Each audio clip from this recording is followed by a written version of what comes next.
they can log on. No problem. Hey, I read that, you have very heavy poundages that you've hit, 700 on the bench and whatnot. But now you're more like you stay at 2.25 for reps, volume training. Is that what you're doing? Yeah, 20. Would you say you're wary of getting into because I'm 10 years, I get 10 years on you, I'm 56. But getting into your 50s and 60s, do you think you're going to carry the same amount of bulk in those years, or do you think you'll scale down somewhat? I'll still have my, so the thing about me with my body, just like you said with longevity, I've trained my body for endurance. I've trained my body where, to me, my body it's kind of like that survival mode. You know how they say when your body goes into survival mode, it eats the muscle first and then saves the fat. Well, I've convinced my body somehow to eat the fat first and then scale on the muscles. So even now after the COVID and me not doing anything for the last, besides my push-ups, besides the last 4 months, this is my results right here, right now. Wow. Right? You gotta write that up, man. You gotta market that. So I'm all about longevity. So that's why I say I love you. No, good. I'm so happy. Listen, I'm so happy you're here. That's the definition of what we do. Hey, everybody, we're just starting up here. I've got a very famous man here, and he's a guy that doesn't even really care about that much. In fact, CNN reporter walked up to him at the White House and said, "Hey, I'm going to make you famous," and he said, "Look, I'm already famous. What else you got going on?" We got Chef Andre Rush here. A lot of you folks, a lot of the members here at MTFU Longevity know who he is. I'm just going to tell you a little bit. The good thing about Chef Rush is he's all about longevity, and everybody here knows that we define that as aging without getting old and preventing cell death and feeling like a kid until the day you die, basically. So Chef Rush probably I think he's probably one of the most, I've been in bodybuilding since 75, since I was a little kid, and he's probably one of the most heavily muscled humans at his height in human history.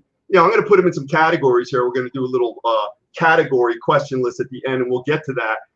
But he's much, much more than that when we peel back the layers of sinew, and I think that's one of the most important things. He uses the muscularity as a portal of entry to deliver messages to many, many people in need in many different ways. So what he's doing out there, he's attending to his civic responsibility, and he's making the world better. If you watch the news these days, you see a lot of nefarious forces taking things down, and we've got to have positive forces, good always out there fighting evil. We know in the end, good wins, but until then, there will be blood, unfortunately. We've got the right guy here at the helm with probably the biggest muscular arms in the world.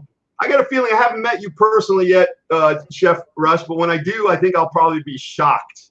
No, not at all. Thanks for being here. I know you're very, very busy. And you chose our podcast because you are all about longevity. We'll start with your childhood, but first of all, push-ups, man, every day, 2,222. Except for Saturday and Sunday. Saturday and Sunday, I eat a lot. Let me ask you, do you do those straight through, or how does that work? You know what? When I first started, I tried to do them throughout the day, and it was a waste of my time because I'm too busy. So it was actually a burden. So I do my meditation in the morning at 3 o'clock in the morning. Once I get done with that, that's the key to it, is meditation, mind, body connection. And then I do my push-ups, 125 reps. I'll rest, do a reset for 60 seconds. And it's like my body actually resets, and then I do them again, and I do them again, and I do them all until I get finished with it all. We'll get into it deeper, but we'll talk about why you're doing that in a few seconds. But obviously a lot of us know you as chef for 4 different U.S. presidents. You've had a lot of opportunities. You're all over the media. You do a lot of good things. You're at all the Fit Expos, the Arnold and the Olympia. You work with Arnold, as a matter of fact, on projects. But how did you start as a young guy? I knew you were a good high school athlete. How did things germinate from there? When I was young, I started by my dad working my ass to death. So I was embedded. As soon as I could walk, he put me to work, literally. It was kind of like that. I'm from Mississippi, a small town. So it was kind of that principle where the girls go to work. Girls go to school and the boys go to work.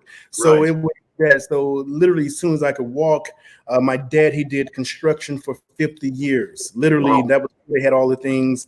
And when I was a young kid, when he took me there and started working with him on top of the farm, And he used to tell me to do things where it was normal for him, but for a kid, you know, he would say, and I use this as a metaphor, go move that car over there.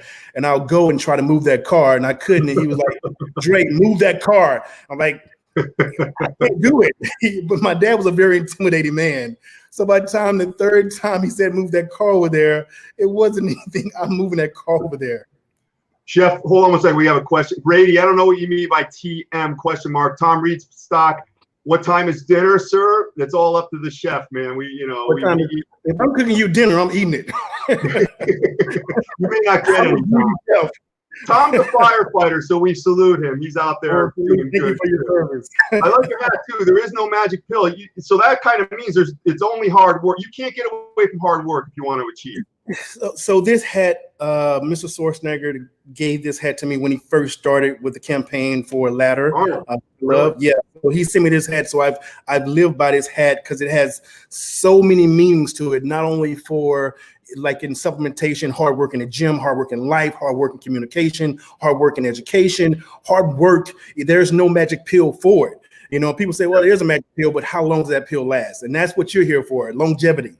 Yes, yes. So you were trying to move cars for your father, so that gave you the idea to get the Weeder 110-pound weight set. Is that how it went? You know what? I never got the readers, and I'll go back to Arnold. My brother was a lot older. He was in the Navy. I was a kid. My brother's probably like maybe 13, 14 years older than me. And he was already in the Navy. And he came home one day and he left the encyclopedia, Arnold's encyclopedia. Right. And I was young and I saw it. And I was at the time, I just looked at the pictures. I didn't read anything. I just looked at the pictures. I looked at the pictures. I mimicked it. And then later on, as I started working out, I noticed that after doing it for a little while, my body started taking off really fast. So right? You responded really well. It was really, really quick. I was already very athletic. I was fast as hell. I was already strong, right? Muscular, like strong as in lifting strong, right? Even though I lift more than what I could that I looked as though I lifted. So I kind of use it as my foundation, and then I scale that to things that that work for me, you know. So I was fortunate to learn my body at a very young age without even knowing. Chef, I'm sorry. Where did you grow up, and where did you first start training? Columbus, Mississippi. It's a very small town. We didn't have training anything. We didn't have a gym. We didn't have a gym. There was no gym whatsoever. There was a school, and I played football. And when we trained, we had a little couple weights up there. That was the extent of it. Chef, you were a running back. Did you did you run people into the ground or what? I did. That was one of my problems. I was really fast. And I had a lot of force that went behind me. So I was a running back, and I loved it. Now, did you have any opportunities to play after high school, or you went straight into the service? So I actually had a football scholarship, track scholarship, art scholarship, and I was actually scheduled for the Olympics because I broke the record for the 110. I was running, knock on wood, back then. It was a 9.999, something like that. So I was a fast guy. I was a fast kid. Imagine if you could move like that. Imagine if you could move like that at that size right now. Well, I can move pretty fast. If I was moving like that this fast, I'm going to break a window. I'm going to break a wall down or something. I think Marvel Studios would be calling you up, man. You'd be the top superhero. You're a real life superhero anyhow. So what happened? You started building up. I know you never did a bodybuilding show, right? No, I never did. Okay. You're still a bodybuilder, though, because you build the body. Yes. You know what? I did. And I actually went in between. So aesthetically, I went between the bodybuilding to the powerlifting because they marry together. You know, it's like bigger, better, stronger, faster. So when I was in the service, I got my guys to be bigger, better, stronger, faster, because you put on all that bulk, you have to be faster. You have to be flexible. You have to be tough. I mean, I was a combative trainer doing levels 1, 2, and 3, and I fought all the time. So this was my favorite tool right here. You know, showing these guys how and what to do when I went over. Wait. What? Sorry, Chef. What's that for? This is for slicing my apples. Okay. No, you know what, Chef? You should go up to somebody and just have a normal conversation while holding that, and don't tell them why you have it in your hand. You know, see what happens. I don't think that'll go over well. No, it won't go over well. No, it wouldn't. Stavros Kyriop says, "Excuse me, you overcooked this chicken." Then he said, "Never mind." So that's probably one of my memes that's out right now. I just really? I just went viral again on Reddit Sunday, and that was one of like the little captions they had with me cooking and saying, "Chef, you're." Asking about the thing, and they say, "Oh, sorry, chef." So I probably have like maybe a 1,000 or 2,000 or 3,000 memes out with things like that. You're all over the place. Listen, I'm very honored that you're here, and I've had some of the top people in bodybuilding here, in fitness. So, and you're one of them. Before we go on, I want to ask you a question here, and it's pointed, and most people don't have this. I think I might have this, but you definitely have this. And I'll reiterate Tom Reebstock. You are a very high energy man. Where does your urgency come from? Because I know you have 4 kids and you have a lot of responsibilities, yet you are able to ferret this energy to get things done. Where does it come from? I'll be honest with you, which is the worst thing to even tell you, because, I believe in sleep and, rest and whatever. I'm one of those rare guys that I don't need a lot of sleep. I do probably about 2 hours, 3 hours, maybe a night. Seriously? Wow. Yes, seriously, it's terrible. But I'm one of those functional. So theoretically, it's like a 1% that can actually be like a functional drunk per se. Do you think that might be residual from the military? Did the military breed that in you at all? Well, I've been like this the whole time in the military. So I was this way, and I was doing 100 hours a week, and it was always high tempo because of my job performance, my job profile, who I was with, why I was with them, and what we were doing. So you have to be always on point. So the cooking part, everyone didn't know, was a hobby of mine, right? So it was my coping tube. So that's why I use cooking to cope. So cooking for me was a hobby that I just became really good as hell at. And then I took on so many different facets, from competing all over the world, from the ACF, for the military, culinary, from master ice carver to pastry chef to chocolatier to sommelier I just love the thing about cooking because it was so versatile and my mind was always racing.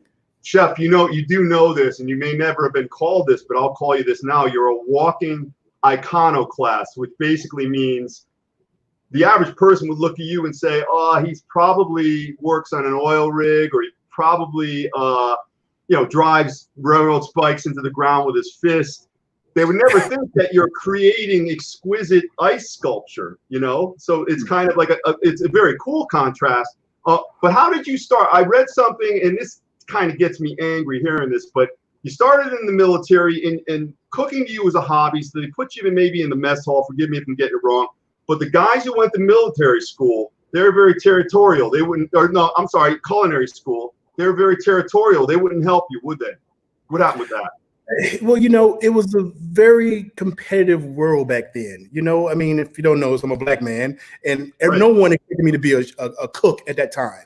So it was very shunned on. So when someone called me a cook, for some reason it triggered me, right? So it's like, whoa, who you call it? Because I know my potential. Hold on, I don't mean to interrupt, but when you go in the military, what is desired? Like, what are the plum positions versus being a cook?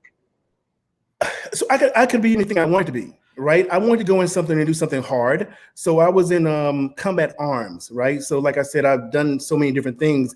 Fortunately, I was noticed early on because of my size and because of my skill set, right? Anything that I do, they did an article and they called me the Renaissance man. So anything I put my hands on, I want to conquer. I don't do 9% of it. I get 100% of it all the time because I give total attention to each and every project that I do.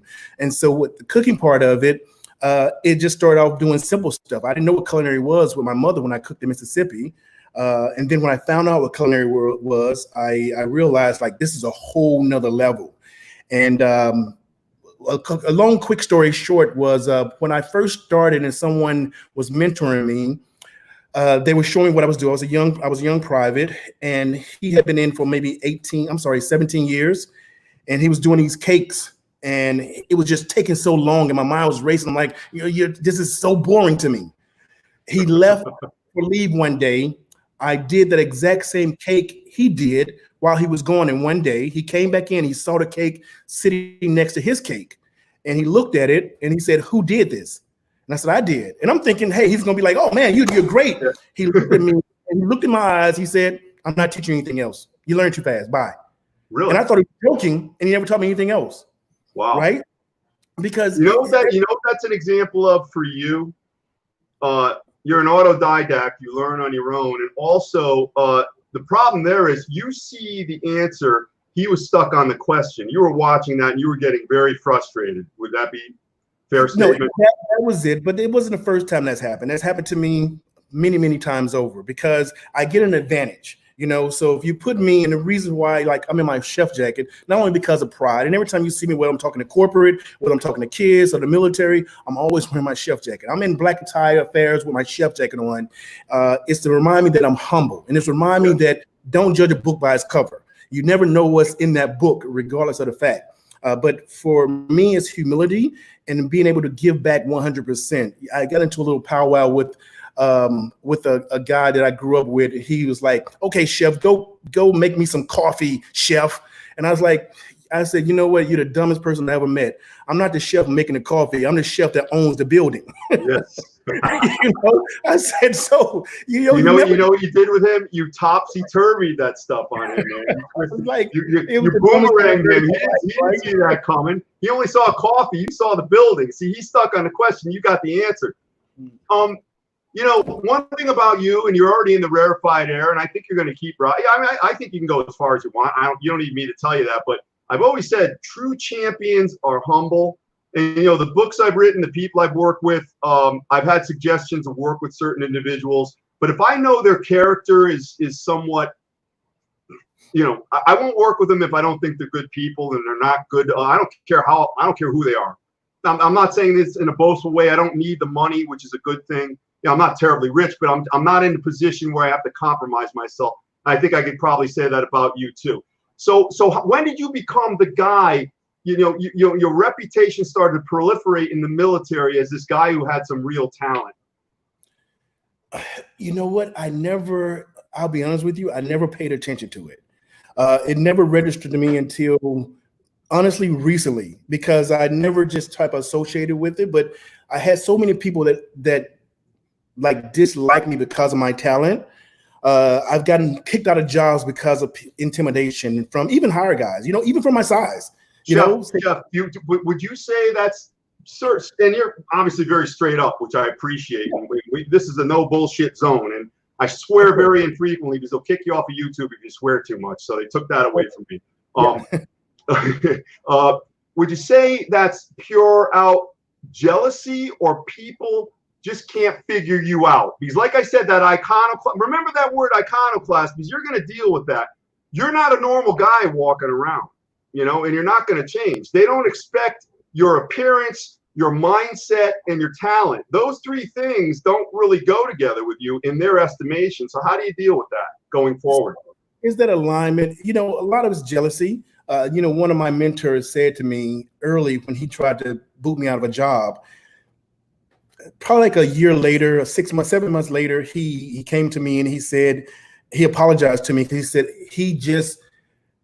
I was younger, stronger, faster, harder, and I was doing so much so soon.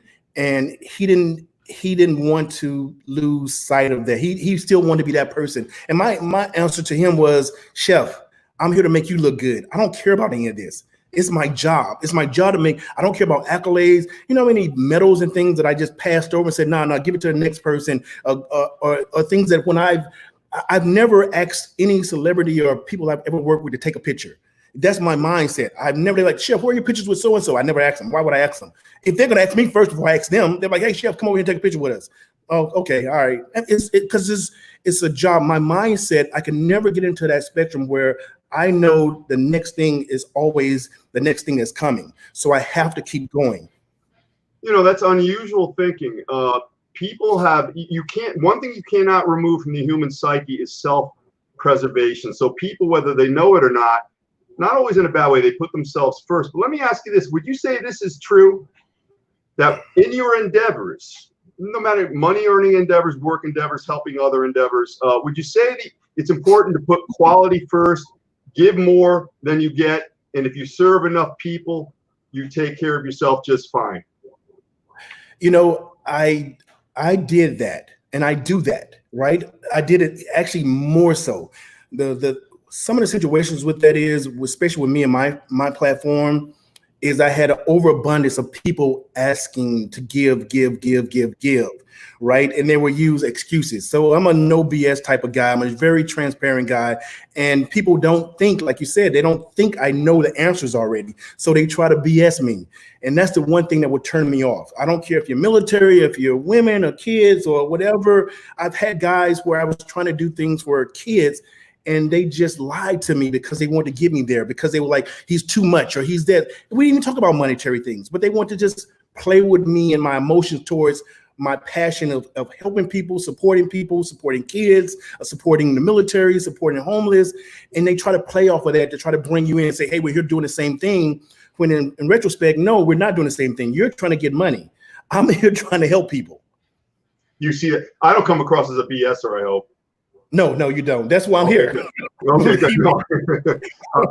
I don't think my address is out there or anything. I'm in hiding here. All right, so talk about your strength for a second. You know, we're not going to get into steroid comments and all that stupid crap, because you want to know what? I got to tell you, even as a doctor, I don't care what people do. And I don't mean to be very cavalier. It's not like I don't see the importance of certain things, but it's not relevant, because you and I both know that do this well over a long period of time. It's all the other stuff. It's the food, it's the nutrition, it's the training, it's the mindset.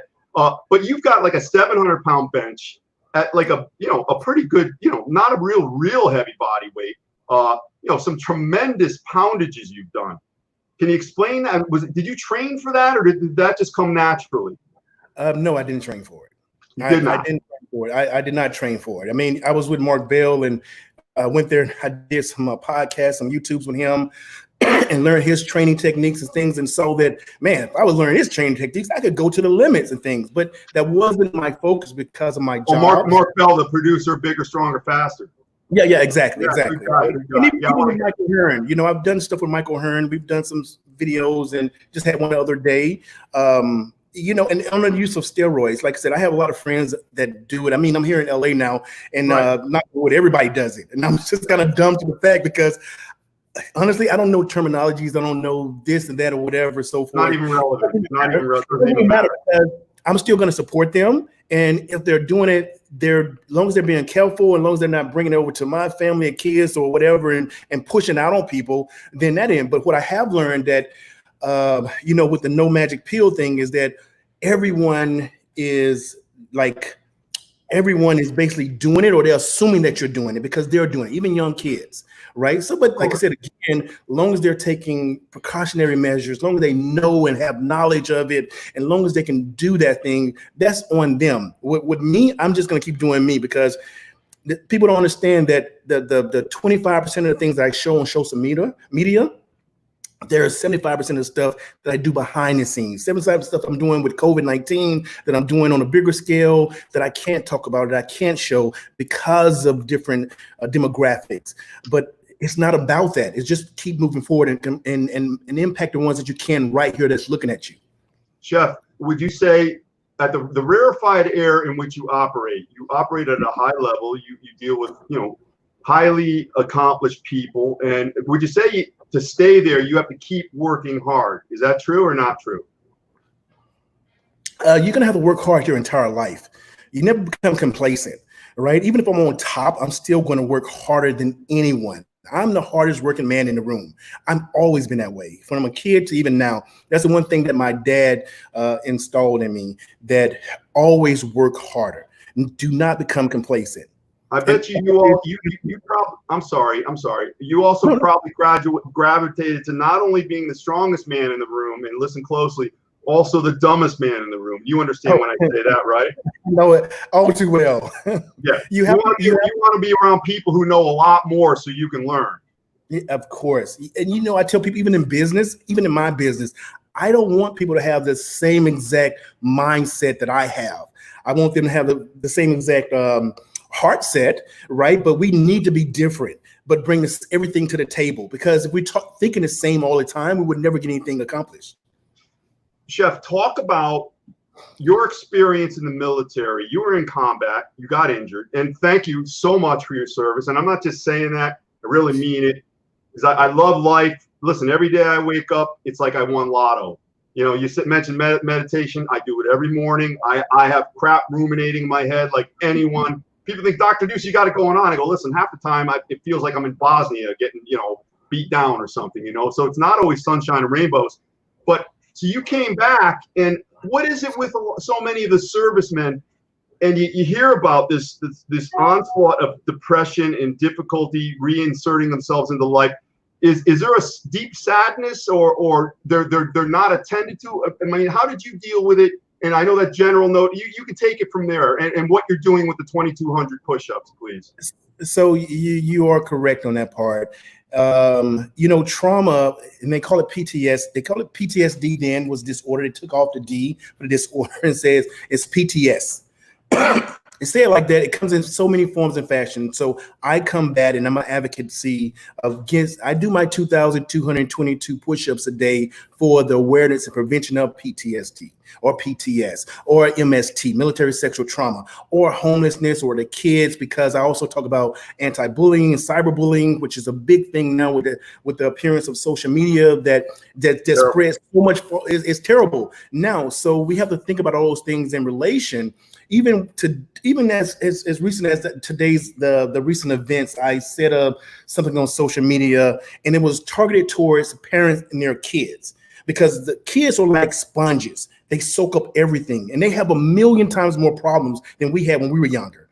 Back, back in the days we had, we didn't do this. So now fast forward to today and think about what your kids are going through and how much harder it has to be. When did you think about your friend committing suicide? When did you think about your friend going in, blowing up something or shooting up something? When did you think about all those things? We didn't think about those things back then. If our friend got hit by a car, that was like mind, changing, that, drastic and, traumatic. Chef, can you tie this in for me?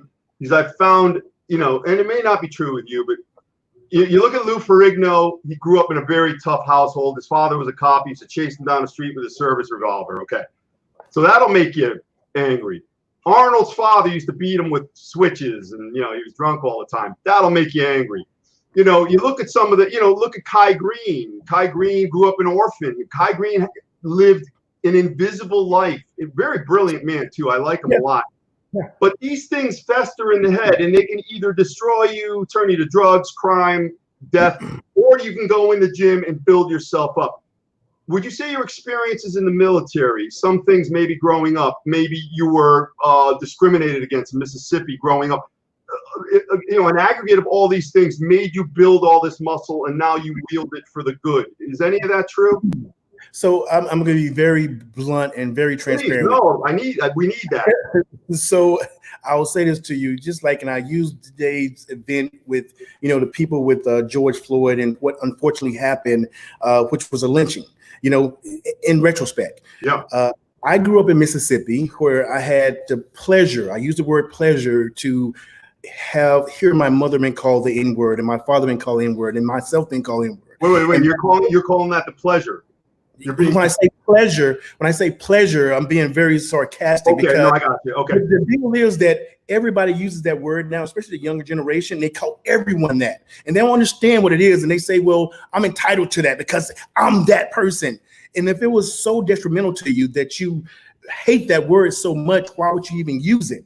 Right? So when I say the pleasure of it, meaning that back then that word carried so much different weight than what it does now. Now it's a drive of media and social media and your next door neighbor who's pushing that few for that part of it. So I understood that very well. Now, am I angry? Of course, I've been angry my whole entire life. My mother taught me to calm that down because she was the most loving mother in the world. My dad was a very aggressive guy. Is she still with us? My mother just passed away less than 6 months ago, and her birthday was yesterday. Oh, I'm very sorry to hear that. My dad passed away right after her. So I lost both. And the backlash with my mother passing away, I was actually at Gary, if you know Gary V. I was Gary B, let me tell you, Gary B, the doctor has a note for Gary B. You better slow that hustle down because he's gonna have a heart problem. He's got to chill a little bit. Just a little. He's a hustler. So Gary V was, he has a huge platform. He was looking for 7 inspirational people for a commercial. and I was honored to be one of those 7. Wow. You know, That's yeah. big. So it was huge. You know, you're big, and that might even be bigger. I don't know. yeah. It was. And while I was there, my sister called me and told me if I want to see my mother alive again, I need to get home. I went to Mississippi. Long story short was, she was on her deathbed. She had lost 60 pounds. She couldn't walk and talk and eat. You know, I cried like a baby on that Saturday. What I didn't know was that she told my sisters and no one to tell me, because she knew what I was doing. She knew that I was helping people. She knew that was my passion. She knew. How did you feel about her not telling you? I was angry, and then here's what happened. I told her I'd be back. I was with Lou Host that Sunday, because my flight, I didn't know what they were saying. I was coming back the next Saturday, and she passed away. And before I got there, and before I could get there, and Sunday, I was waking up to a bunch of phone calls, and what happened was I went viral again, but like a universal scale. Like I had tens of thousands of messages and people and blast out, and it was off an old picture, and I was like, why did this happen? What happened? I mean, I didn't get it. I was angry as hell because I wanted to mourn, you know. Right. And I realized, and I looked up, and I knew it was her saying, you don't have time to rest. I gave myself for you to keep doing what you're doing, right? So I actually made this coin off of her with my picture, and it says, you can do anything, keep going, and never give up. She said that to me my whole entire life, you know, up until her dying day. Those are good people, you know, and they produced a good, you know what, I would thank your parents, because they produced children, and I'm going to be a little flippant here, that will pay the Social Security. So we'll, you know, and you produce good kids, and they're, you know, so maybe we'll get some. But, you know, that's very telling, I think. And, you know, your mission now, I mean, so you are helping, you deal directly with some of these vets? You meet up with them, or you do it more virtually?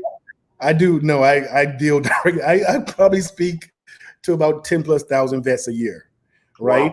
Wow. I go to all the different bases, and I'm fortunate to go Army, Navy, Air Force, Marines, Coast Guard.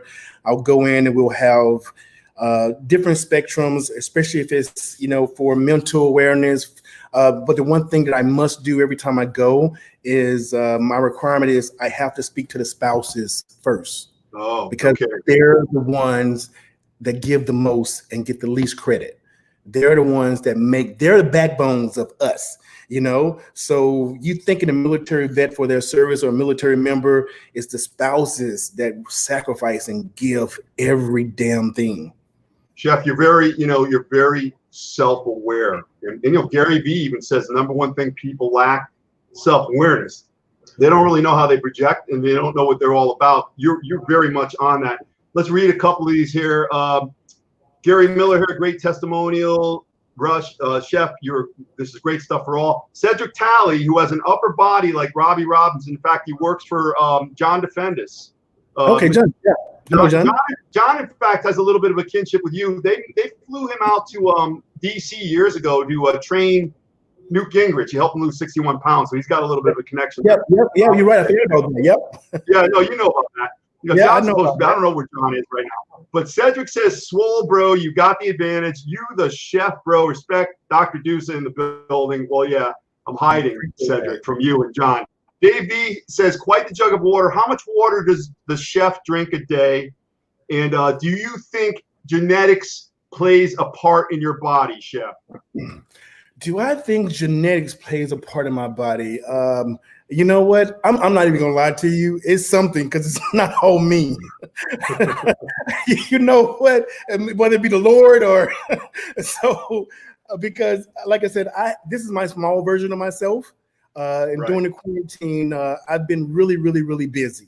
Right? I actually said, I was talking to Eric, the trainer, today actually, And I'm like, okay, today is gonna be my first day of working out. I'm gonna get back to my regular size and put on muscle. My body is very forgiving. My body is very so about longevity. What I love about you is that I say when you're 20 years old or 22 or 25, you better look better than me, right? Absolutely. But when you get to the age of 40, then let's come talk to me. Let's see where you are. Let's see if you're going to be now. Let's talk about 50. Let's talk about 60. Jeff, you probably don't get this one, but I get this occasionally.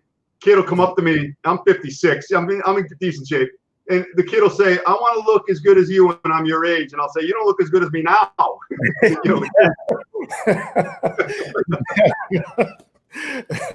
don't know what to say to me. Oh, yeah. Jeff, if you're 21 and you're kind of obese, the odds are against things getting better. You know what I mean? Isn't that true though? I mean, you deal with kids who we mentioned earlier that they can barely get into the military because of their physicality. What do you think the solution is to that? The kids are so heavy now. Oh my God, it's that. I mean, you can be one of the people that changes the tide. It's true. Everybody wants to follow everything, and they always want the shortcut. There's no shortcuts, right? I don't care how many pills or everything that you're doing and so forth. There's going to be repercussions sometime, somewhere, somehow. You know what I mean? So if you just put in the work and do the work and be diligent and be able and knowledgeable. And when I say knowledgeable, I'm not talking about you read every book you possibly think of. I mean that self-knowledge that you can actually feel it in your heart that you give out to someone because you know what you're talking about because you've been and you've traveled those steps. Right? It's a huge difference from, well, I can tell you what to do, but I didn't do it. Then I did that work and I put it in. Listening to you can obviously tell you mean what you say. There's no hedging on what, I mean, you don't even believe what you say. You know what you say. There's a difference. People can say, I believe in this or that. Like, well, I believe in ghosts, but I will go with what I know. And I think that's very important. Let me ask you, you have 4 kids. Do they eat what they want, or is it kind of regimented growing up in the Rush household? No, my daughter, my youngest daughter, she actually at a young age of 7, she was diagnosed with diabetes, right? Oh, wow. So she had it was like a shocker. Had no idea, how, and then she was a slim girl, right? But with me, they look at me and they mimic the stuff that I do. So being a role model, I'm here in LA now. She's there in DC. She's a young girl and she FaceTimed me with 6 of her friends and she had the biggest smile and glow with her friends and, bragging about her dad, which makes me happy as hell because my son does the exact same thing as well. And Jeff, I've said this to a couple of other guys, your kids could truly go to school and they can quote that old thing we've heard, my dad is stronger than your dad. And there ain't no trifling with that, man. Because, which is, hey, do you have any daughters of dating age? Yeah. What happens when a young suitor comes to the door and they have to get through the veritable wall of muscle that is Chef Rush? Do they have to pass a? They went missing. I had never heard from them again. No nonsense. No nonsense. You're old. Are you old school? I'm old school. You are old school. Let me ask you. Big Sam, a little new school. Oh my God! I'm glad you're out there. I'm glad you're on my. Hey, listen, I'm glad you exist. I really do. I'm glad a guy like you is out there. We see so much bad on the media now. That's media good or bad. I don't know if they tell the truth. Who the hell knows what the whole idea is? But I believe in anecdotally learning. In other words, getting out there, finding out from my patients, from my own experiences, talking to you. And here you are doing all these good things. And we need that. I think we have more of it. They just don't talk about it. Tell me something. I was watching one of your videos and you were talking about chicken. I eat chicken every day. I'm probably responsible for the death of tens of thousands of chickens in my life. But you were saying how you cut it open, the way the production of food today, the leaching of our farmlands, the lower amounts of nutrients in the vegetables, whatever they're doing to the meat. You said you cut open a piece of chicken and you saw some type of man-injected fluid in it. Can you expand on that, and how proliferate, how common is that? So it's just it's the world today. Everybody wants a shortcut, right? Whether it be over, you probably see those things over in China a lot, but they actually flow over here in the U.S. Where they inject their fish or chickens, and basically it's just kind of like a protein that's filled up. Like you'll go and you see those gigantic chickens, and you're like, oh my God, why is this chicken so gigantic? And if you think about it, and that chicken's that big, you may want to stay away from it. That's not, so that's not, a good friend of mine, Evan Centopani, he's one of the top IFBB pros. It's like you're one, a guy like your size, like you, a real smart, intelligent guy. And he said, Mike, you don't want to listen. You want to go to like a farm stand, local. You know what's going on. You may agree. He said, because when you see this gargoyle chicken, that's like, there's something wrong. It does. You want the breast to be this size, normal, grown a certain way. And I'm eating the chicken, and I'm like, it tastes like rubber. I think something's wrong. John Defendis, Big Guns, Chef Rush, Buck Bell. This is fantastic. Thanks, Michael, and thanks, Chef, for being here. Rob Wilkins, Rob Wilkins. Rob Wilkins does a lot. Hi, Rob. How's your wife doing? She's from the Connecticut area. A good, caring man. Continue to be an example for all. You too, Rob. You do a lot of good work. Let's see. Do you think? Oh, go back to this question. I did ask it. I don't know if you got to it. Do you think? Oh, you did mention genetics. But let me ask you a question. Everything you do, if you gave it to somebody or anybody, for the most part, they wouldn't end up looking like you, would they? No. There's no way. No, because I'll be honest with you. When people train with me, they understand why. All right. I train. I'm sorry. What would that be as far as why? I've had people even as recently as the other day said, I trained with Chef Rush and it was the worst experience of my life, right? Because it's the worst and the best. I've had big guys that train with me and I say, hey, I'm training. It's not about your size. It's not about that. It's about I'm an endurance trainer. So I want that solidified. Hey, Chef, can you define, in your eyes, endurance training for us? What is endurance training? So endurance training is like I said earlier, bigger, longer, faster, stronger. I want muscle memory. I want my arms or example of muscle memory right now, right? Wow. They're muscle memory. They what I say about, my muscles have amnesia, so I can't train with you, man. Let's bring them back. They got some pills for that. No. Yeah, there you go. That's what you need to. But that's what you hope there's some type of magical lucky charm pill at the end of the rainbow, But when I train out, and I have to find the right people to train with. Like me and Mike, we do some other stuff, even with Arnold. But when I train, I go in and I do insane repetition. So I do percentage wise. I don't go about weight or whatever. Okay. I go into the exhaustion part of it. Like for you, someone said I'm doing a 225. I do the 225 for 50 reps. I'll do it for 5 sets. With Mark Bell, when he wanted to see one of my training, I did 225. We did 25 reps and then 50 push-ups. We did that like 15 sets. Wow. Right? I did 15 sets. Sorry, Mark. Let me ask you, so Chef, you're doing the sets with the weight and you're intersplicing the push-ups in between? Yes. So we're going back to back in between. And one of the compliments was Neeson, who's I think I'm saying his name wrong, but who works with Mark. He said after it was over, he said, this guy's endurance is insane. He hasn't got tired. He's doing every rep, every time. It's just going. So aesthetically, that's why I eat so much.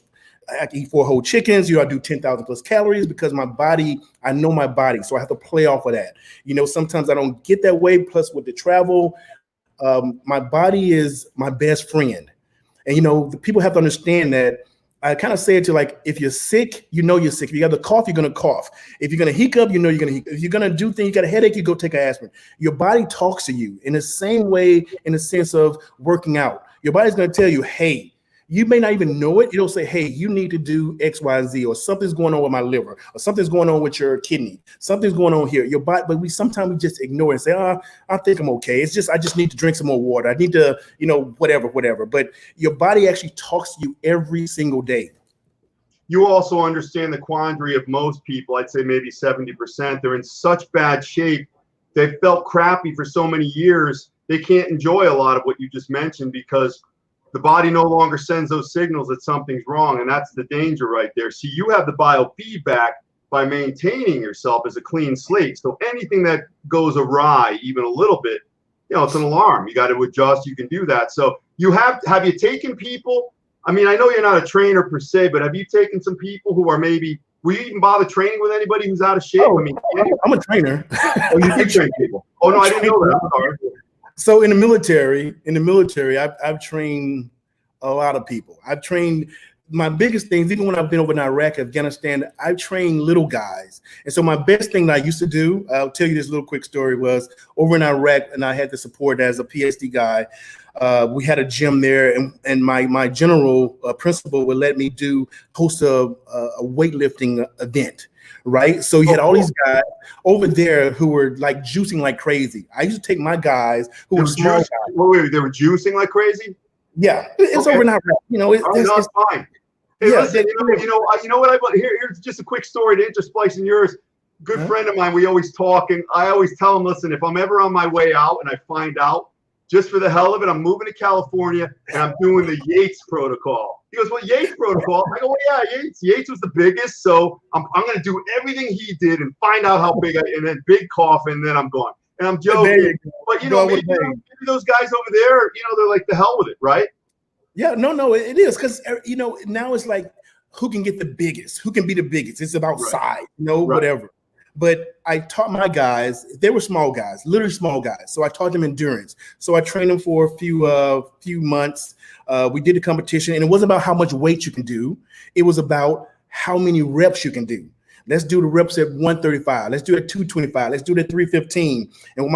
And I'll start the pace, and I'll do 120, 135 for, let's say I'll do 200 reps. Say, okay, that's a start, right? 200 reps. I'll have my smaller guys go and do it. They'll do up to like 70 reps, and I'll have the big guys who tank really quick and fast because there's muscle. Yeah, they wouldn't do that. They were just doing it. But I used to do the ones with control. I wouldn't let you bounce off your chest. You couldn't use it as a catapult. Oh, okay. So you had to go. Yeah, you couldn't do that. You had to keep that malarkey, right? That time on tension, you know what I mean? Yeah. But they felt like idiots because these smaller guys who had built up this endurance and just kept going, who had that solid muscle that was going along with it, they just kind of showed them out. What was it? We'll get to the food in a second. Let's talk about the presidents, because that's a big, we haven't even touched on that. You worked for 4 U.S. presidents as a cook, as a chef, both Bushes, Obama, and Trump. What was that like? I mean, what was the reaction to you when they first met you? The reaction, you're a big guy. I mean, I've never been the person, like I said, I'm probably weird about that because I'm just so steadfast, meaning that I've never been starstruck. I'm very humbled by any person I've ever met and had the opportunity to exchange conversation with, even more so. I'm also the person who I teach other guys when to jump in and jump out. So like, for instance, if you're talking to a principal, let's say President Obama, and someone gets starstruck and he starts a conversation with you, I tell them he's been courteous. He has a million other things to do. So stop the conversation. Don't tell him your life story. No. Keep moving. Right. You know what that is? You know what that is? That's on your part. That's self-awareness. And most people don't have that. And that's listen, I think that comes before almost, I don't care if you know the equation to the solution. I don't care if you have the key to the golden fleece. If you don't have that, you're going to have a very hard time managing yourself. And I think you're pretty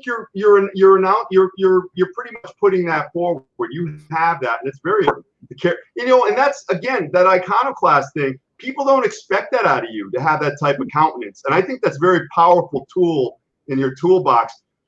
What for each president? Just go down the line. What was their favorite meal? Each guy. You got 2 Bushes, Obama, and Trump.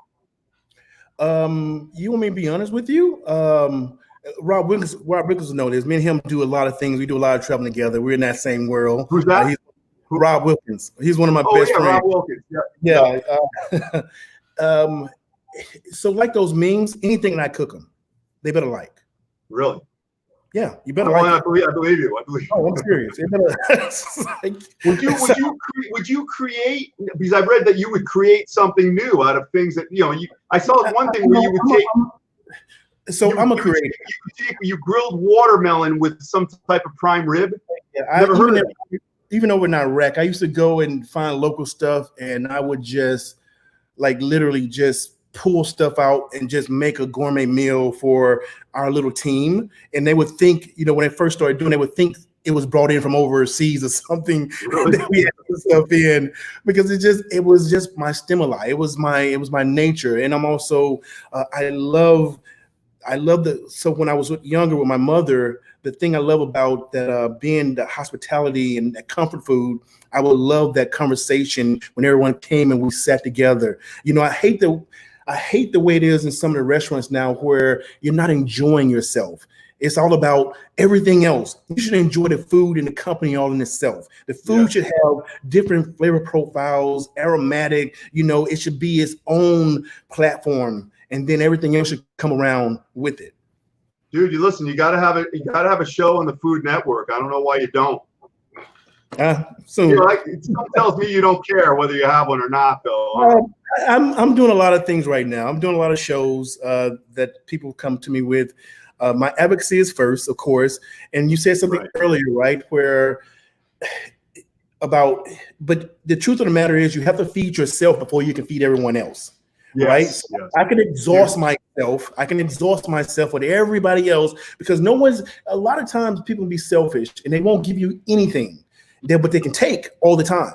Right. You're talking about who? People you work with, or people who are offering you opportunities, or no, people who want me to come in their circles or to do things for them or give, or my time. My time is, and I use the word valuable because time is valuable to every person. Time is everything. It's everything. Time is everything. And to me, when I'm working 20, 21 hours a day, and just to sit down here right now, this is my time. But at the same time, while I'm talking to you, I'm thinking about all these timetables in my head that I need to get accomplished. I have probably. I've kept you here a long time too. Trust me. And my people, very appreciative. We have a great community here. Everybody helps each other. I don't have any time. Listen, I don't have any time. I don't have much more time behind me than ahead of me. I'm 56. I'm not making it to 112. I'm sorry. There's no way. So I'm beyond the halfway point. So you had the highest clearance in the White House. To get in the White House, you must have the highest. You're preparing food. How does that work? Did they look through your background, or how'd that all come about? Yeah, you get your background looked after. They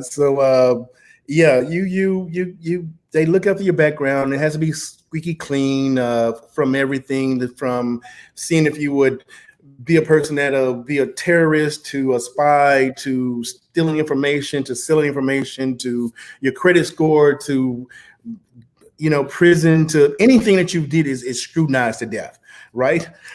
So even I've had my clearance now for the last 26 years. 26 years. Well, I didn't know it that long. No kidding. Wow. Yeah, I had it for a long time. Chef, if you were to go back, would you do military? Are you happy with it? I'm sorry? You would. And I say that because it was the military with me, with all my accolades, it was hard as hell.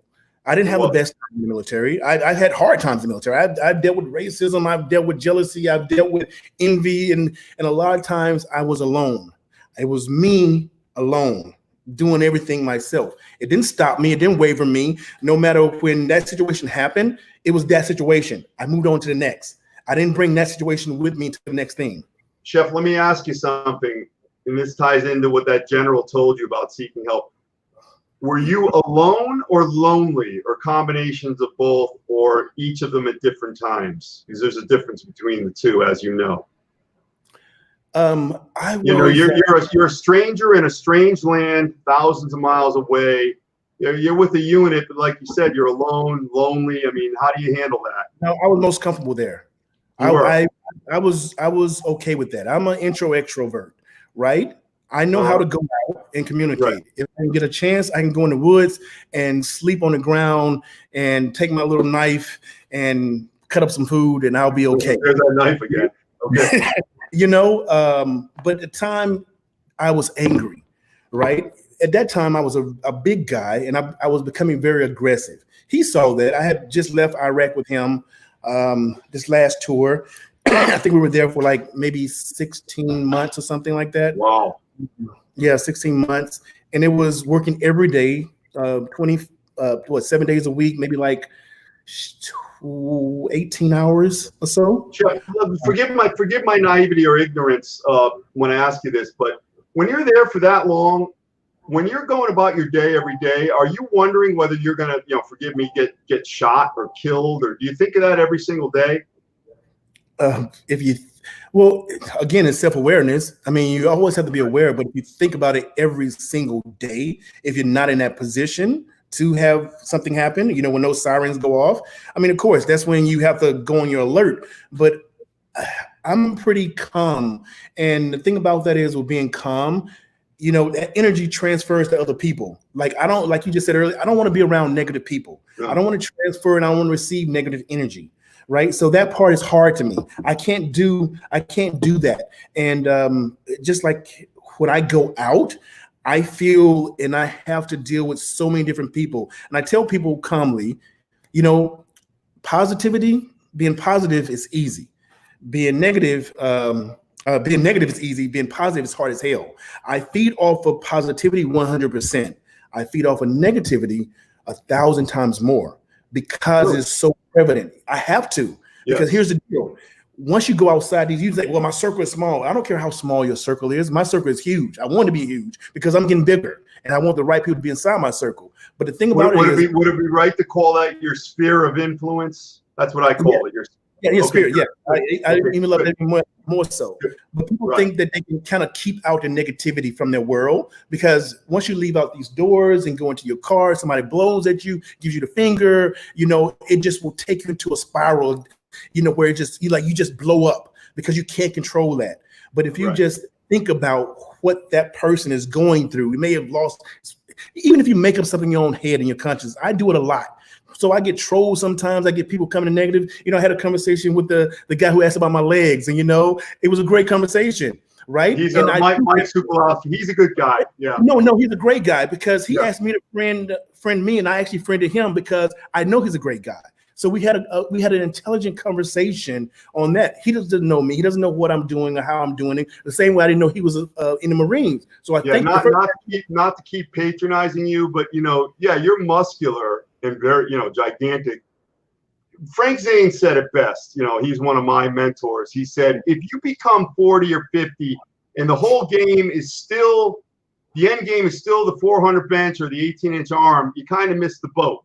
So you just happen to have all this muscle, and you go so far behind it. Mike made the immediate mistake of thinking, does he have legs? That was fine. It was fine. So it wasn't aggressive at all. It was an honest question, because I agree with him. You handled it well. No, you handled it with aplomb, which is smart. No, and because I know that your platform. I've studied you. I've seen you. I see everything you do. Speaking of Frank Zane, I received the award for bodybuilding at Anaheim in California. I received the bodybuilding award, and not because I did bodybuilding, because of my influence in the industry.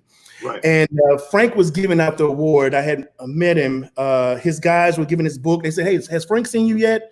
And I was like, "No, why?" He's like, "Okay, wait till Frank sees you." And so I walked up to Frank, and Frank, this is like 2 years ago, and I hadn't met him yet.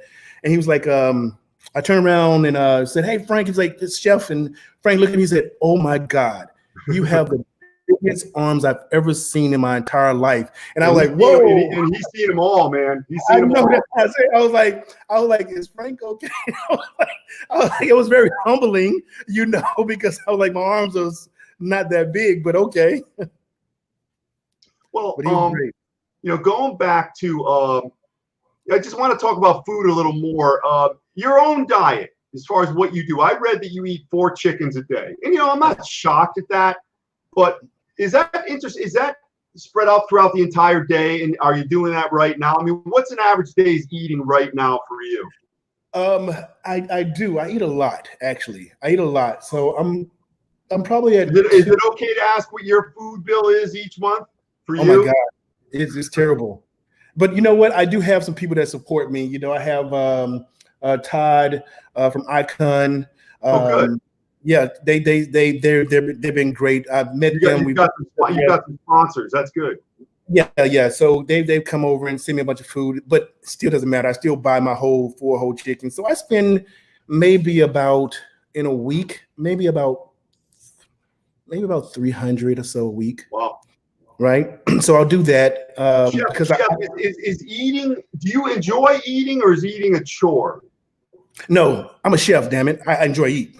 So you know, I'm not gonna just be there. Hey man, put that knife down. I don't just eat to eat. If I'm gonna eat something, I'm going to enjoy it. That's the difference. Where people are like, and I see them, they're like, oh, I'm eating this stuff. I do my whole 4 chickens. I do it all 4. I'll fabricate them. I'll put them on a griddle. I'll put some thyme and lime and lemongrass. I'll throw it. I'll massage it down. Clarified butter. Put all the other stuff inside of it. I'll do all those different things, right?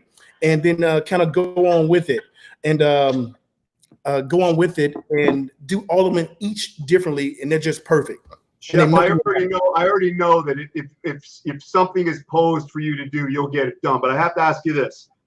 If you had to do the Mike Dusa circa 1985 Suicide Canyon diet to get ripped, or, you know, these diets that the bodybuilders do to get ripped, you know, a can of tuna, a baked potato, salad with vinegar, you know, 12, you know, Kevin Levrone 1 year ate nothing but salmon and salad and water for 12 weeks, nothing else. Could you do it, or what would your attitude? What would your mood be like? Could you do it? Could I do salmon? And if I'm cooking it, I won't do a boiled salmon like that. I won't do just a salad. I'm sorry. I know too many different tricks of the trade, right? Okay. Now, so here's the deal. If you had my salmon, you could do it for 12 weeks. Really? I believe you. I believe you. My salmon is like butter. It has to be. But yeah, I could do just same way I'm doing my chickens. If I do the chickens every day, I can do the salmon every day for that part. And I love vegetables, fortunately, knock on wood. I mean, one of the things I did for Arnold was a vegan dish. Also, really? Yeah. So I mean, you did some cooking for Arnold, and is he really a flat out vegan now, Arnold? Yeah, vegan. No kidding. Wow. Are you doing his food now, or that was just like a one-time thing, or just for a while? One-time thing. Okay. Just you like it? He loves it, of course. I'm glad I'm far away. My friend Jitendra Chuksi, he owns Fitter. It's one of the biggest fitness companies in India. His goal, and I'm gonna parallel it with your potential goal. His goal. And he's a young guy, a little younger than you, but I believe he can probably get it done. His goal is to get 50 million people fit in India. Oh, what is a comparable goal for you? You're going after, suicide with servicemen, but also the kids. I mean, what do you think is viable for you within 5 years? I'm gonna say something. I'm very humbled by this. You talked about superheroes earlier. I had a article that came out on me maybe like a few weeks ago, and it said 10 people who deserve to be superheroes, and I was number 1. Right? Very, very humble.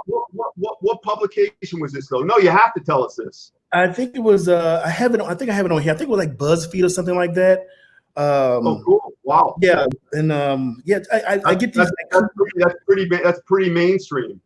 Yeah. So it was very humbling because I get them a lot. People will send me articles and say, "Hey, Chef, here you are. Hey, Chef, here you are." They're like, "Chef, you're everywhere." And I'd be inserted in so many different things. I was yesterday they asked me to be on Flex magazine. Of course, I'm always humbled, and I just did the article for Muscle and Fitness before they went digital. And people, I've been featured in 50 different countries, right? Wow. And I received a peace medal from the King of Belgium last year, wow, right, for my advocacy. And I also received the resolution from Chef, when you're standing there with the King of Belgium, Now think about when your father many years earlier is telling you, get across that street and lift that car. And all of a sudden, 30 years later, you're with the King of Belgium receiving this big time award. What goes through your head when that's happening? It's got to be surreal. What goes through my head? I said to myself, I'm the shit. No, I'm joking. No. Honestly, you've got to light a fire under your ass somehow, right? You know what? Honestly, because I was with the Queen of Egypt, I was with Lady Fabergé, I was with all these guys. They were talking to me, They loved me, so it was very surreal. Wait, check, go back, check. What's Lady Fabergé? The Fabergé egg. Oh, okay, all right. I thought that was like a Victoria's Secret reference or something for a second. No. You know what? I wish I had one of those eggs. You talk about. I know. They're priceless, right? They are. So Arnold said something.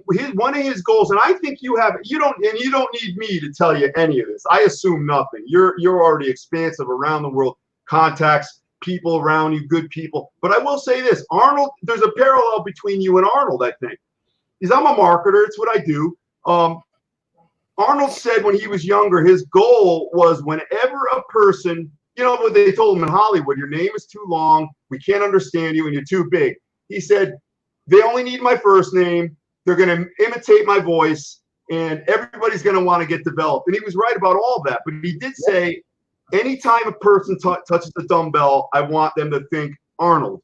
Now, I think you can do the same thing if you position yourself correctly with the kids or, with the servicemen, because somebody has got to do something. And you and I both know the solution to everything exists. I mean, what do you think of that? You know what? It was, Arnold's one of my biggest influence, if not the biggest, besides that, because he supported me so much on so many different things. Even this last one at the Arnold Classic, he shot me out and made me get up and do double biceps and, pose the whole audience. Why do you think Arnold gravitates to you so much? Honestly, because I'm very organic. I would never ask him for anything. I never want anything. And even half the time I try to avoid him because I don't want to seem like I'm that person. Right. I'm very humbled to even be in his presence and to be able to do the things that I'm doing with him or anybody for that matter. The one thing that I say is that, like you said earlier, putting myself in that position. Everything I've done thus far has been organic. I've never, ever reached out to one person to say, hey, here I am. Right. Everyone has always come to me, which I'm humbled and blessed to have that support. But when they do that, like I say, you got to feed yourself to feed others. Every time I get that support from someone, it blasts me out in so many different graphics. And I've had so many accolades of just thank you from parents, from kids. On Snapchat a couple of weeks ago, they did a blast out for me, and I got like 8,000 kids, younger. Wow. Yeah, like literally 8,000. It was so humbling. Like, oh my God, you're so cool. You do this, you do that, you do this for that. And then they start talking about their mental health, about being bullied, about all these other things. And they can relate to what I was talking about and how. And like, you're this guy that's doing all these things all around the world.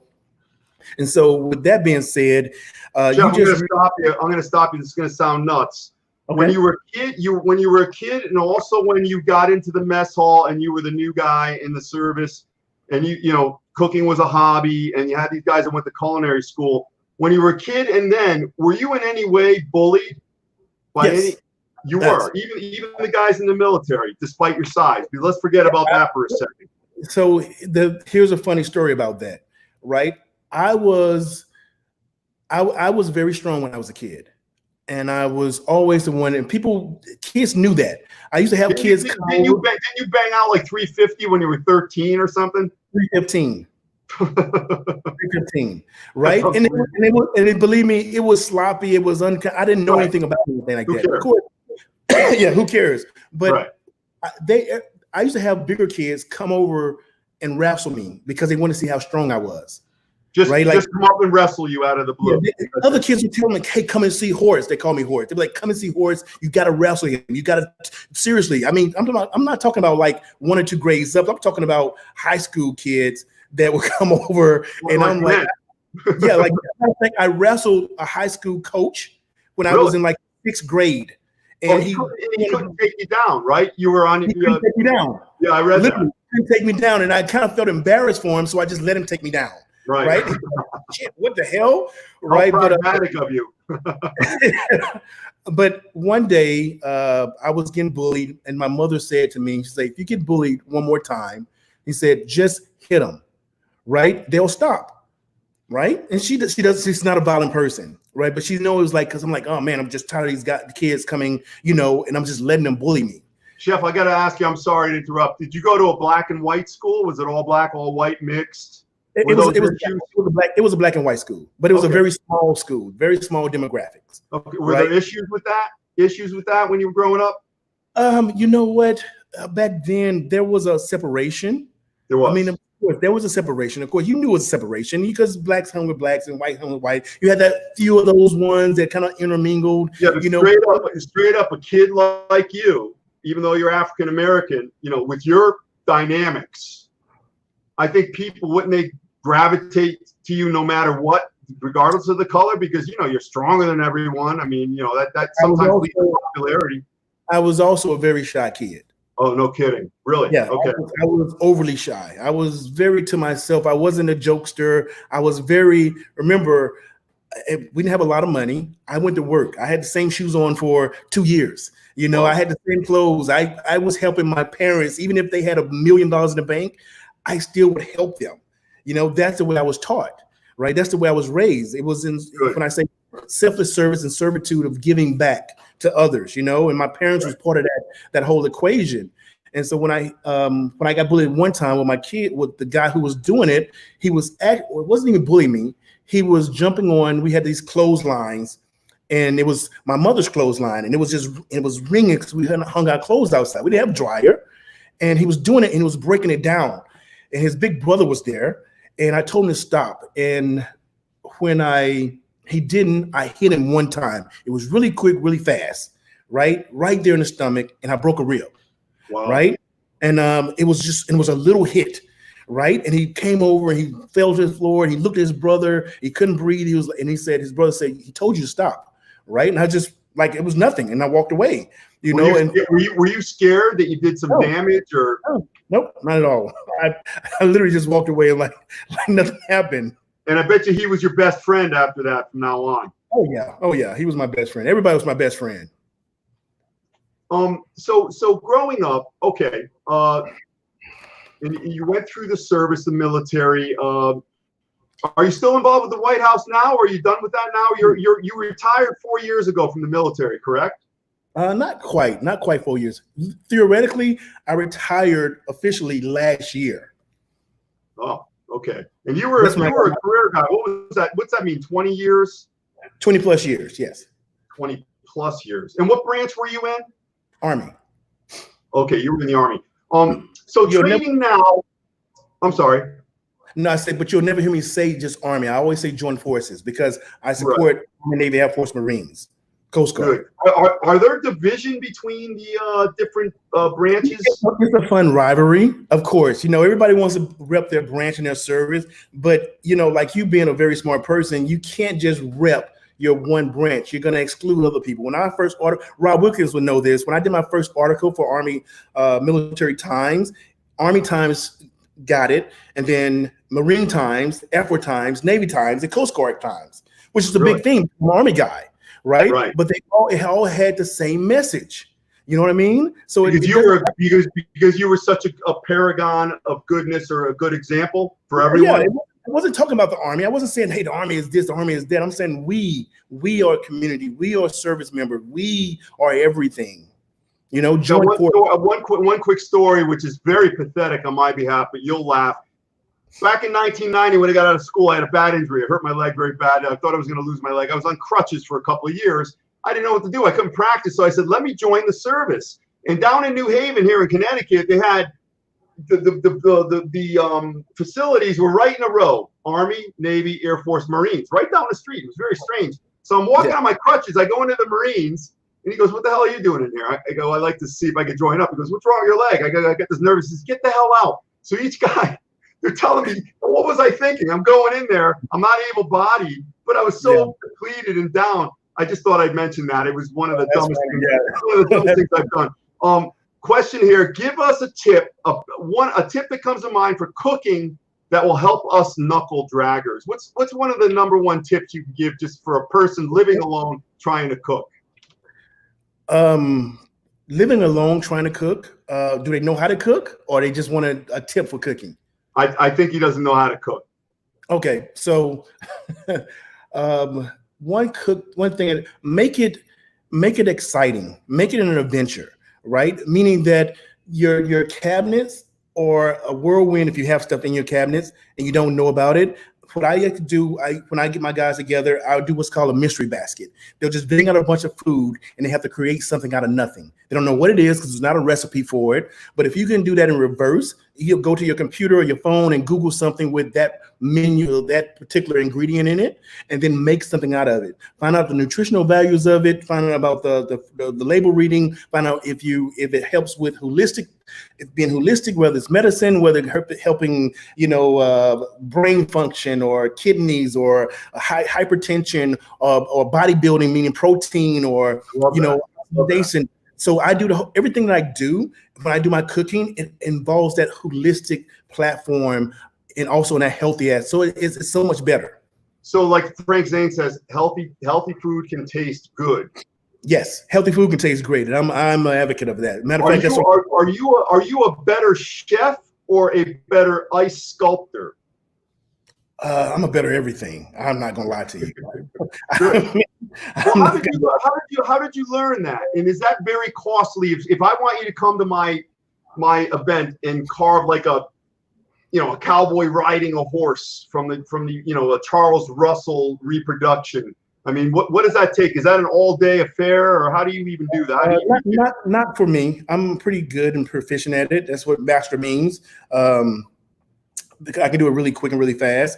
Now, logistically, putting it together, getting it over there, having your ice tubes, all that stuff, there's a tasking to it. One of my first biggest competitions was over in doing a diddle rod over in Alaska in Anchorage, where we did a 16,000-pound ice sculpture that was basically 3 days, and there was glacier ice, and each one weighed 3,000 pounds each. It took cranes, it took this and that logistically. Wow. So it was a 72-hour event, and we were up 72 hours doing it.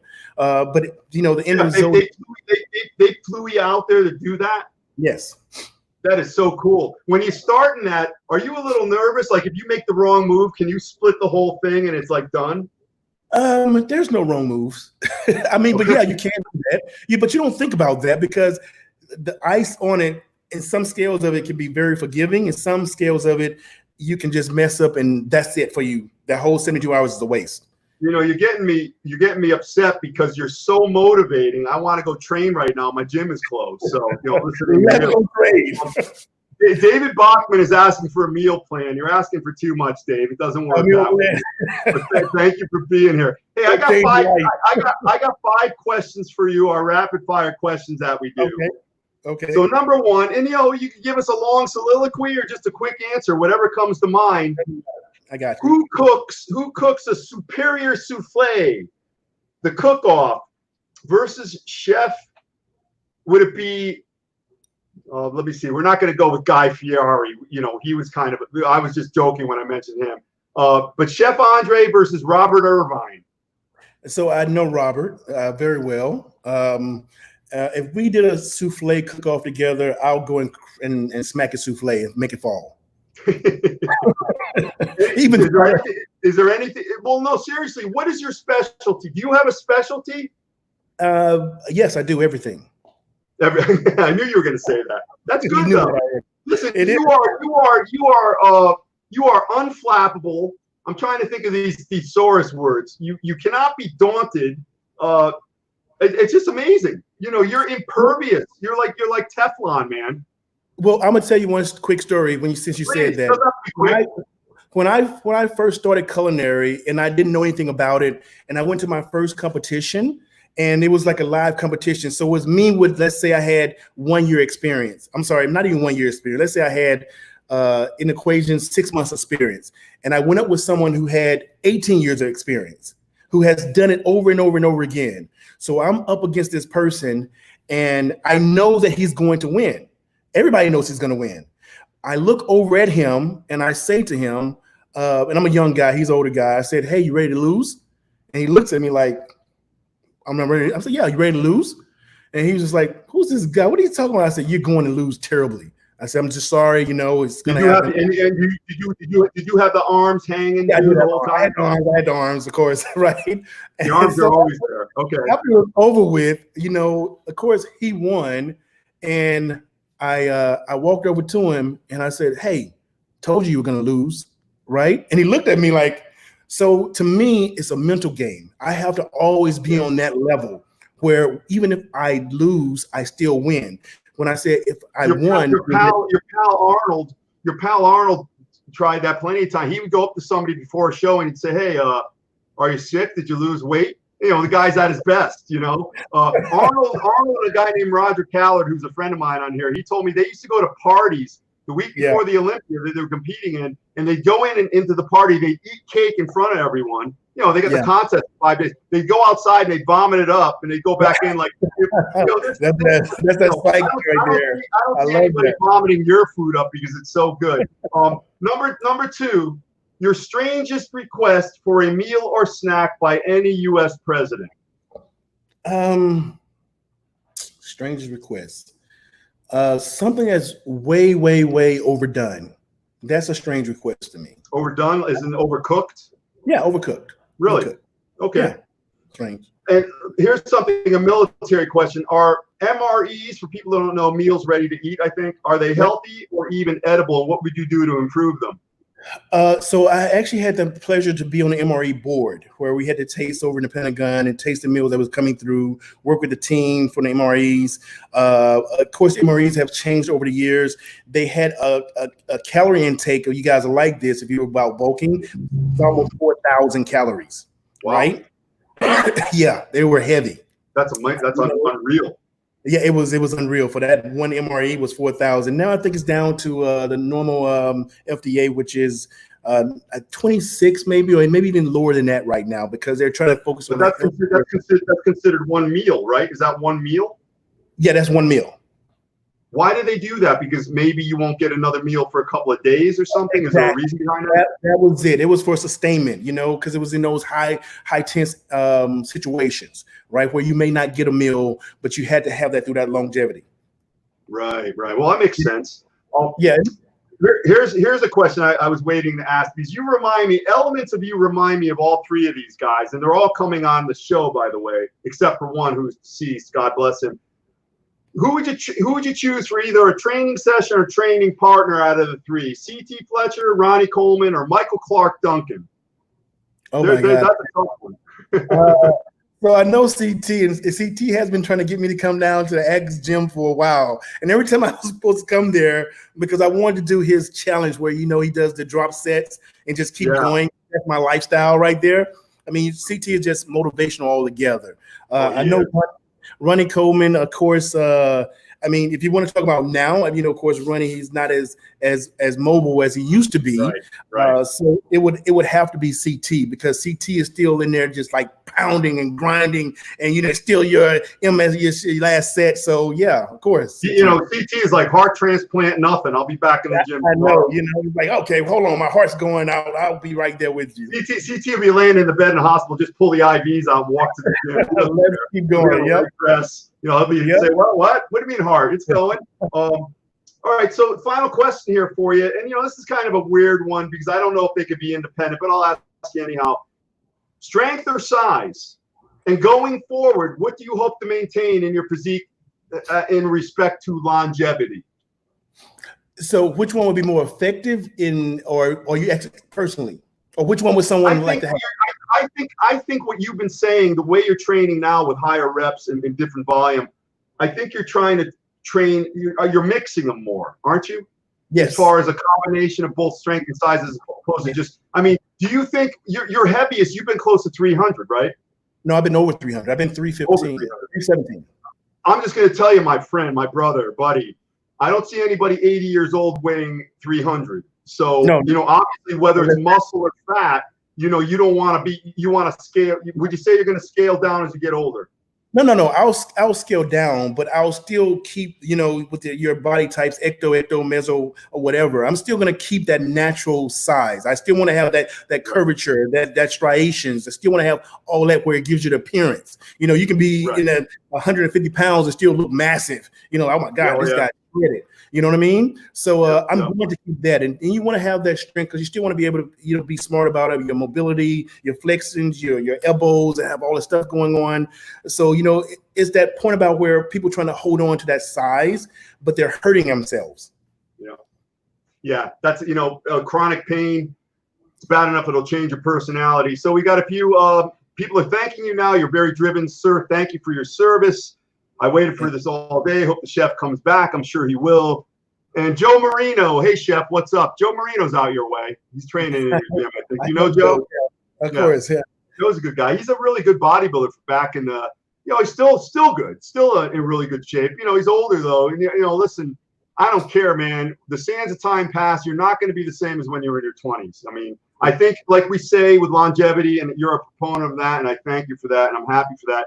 You can age without getting old, and you can be better in a different way. And I think you're doing that. And I think you're a great example for many, many people. So your final words, who do you hope who do you hope to impact going forward? I mean, you're going to keep going. You're going to build on things. I hope to impact each and every person that hears that can impact someone else. I want to pay it forward. So if I impact one person and they impact another person, it's a domino effect, right? Of course, I'm all about kids. I'm all about the military, but I'm very driven with just impacting everyone that can spread a message, because we're all entitled and we all are influencers. We all are role models. No matter what your platform is or how you are, whether you have 1 million followers or if you have 1 follower, you're going to impact some person, somebody, some kid, somehow, some way, some form of fashion. So whether you're talking to one person or you're in a hall and you're talking to 1,000, you give them the same pop, the same juice, no matter what. Of course. Yeah, that's integrity there. That's important. And we don't see enough of that. Very inspirational. You too, Pete. My friend Pete has lost 100 pounds and he's still going. Wow. Wow. So he's one of those guys. He's one of those guys. He won't go back. Because if he goes back, I'm going to get me one of those machetes that you have there. I'm going to find him. I'm going to be your East Coast representation, man. I'm going to have to gain about 70 pounds of muscle. I'm going to have some type of myostatin inhibitor put into me. No drugs. And everybody's thanking us. So, Chef, I want to thank you so much, man. I kept you for an hour and a half. We said 30 minutes. I enjoyed it. 30 minutes. I'm glad we did the hour and a half. So maybe, hopefully, one day I'll see you. I'm going to just today. I was just talking to Mike and Eric, the trainer, doing and Lou Ferrigno, going to Mr. America in Atlantic City coming up in October. Mr. America? Yeah, Mr. America. Really? Really. We'll hit that up because we're very close to that. I didn't know they were holding that. Yeah, that's great. And I think, what we did here was we occupied, time is very valuable. We occupied a space and time. We didn't waste it. I'm going to send you this. This will be out there forever. YouTube, my 8 different channels, and people will see it and they can still post. And, it's information. The most powerful thing in the world is not gold, jewels, property. It's information. And you have a lot of it. You have the stuff that must be delivered unfettered. And if it is fettered and blocked by anyone, you just flex that big old arm. That's what I'll do. And thank you. Knock people down, man. I don't even know. You already are like a superhero. Hey, I'm not even gonna waste my time. I'm just gonna come out here. You with the knife. It's like I don't know how to even figure that out, man. It's like there's no reprieve. Hey, Chef, you have a great night, okay, man? And I'll shoot you a note later on. And everybody's very thankful. And give Eric the trainer my best from Joe Marino. And I went to college with Eric, so yeah, yep. I know he's out. I'm stuck in Connecticut, but it's okay. All right, Chef, you have a great night, man, and be well and keep going. And thank you for existing. And we're all very happy that you came here tonight. Thank you, sir. Thanks, great. Man. Good night, everybody. I got Rick Collins in 2 days, so if you need any advice about supplements or getting in trouble with steroids, he'll be the guy to be here to help you. Okay, good night. Thank you. Thanks, Chef.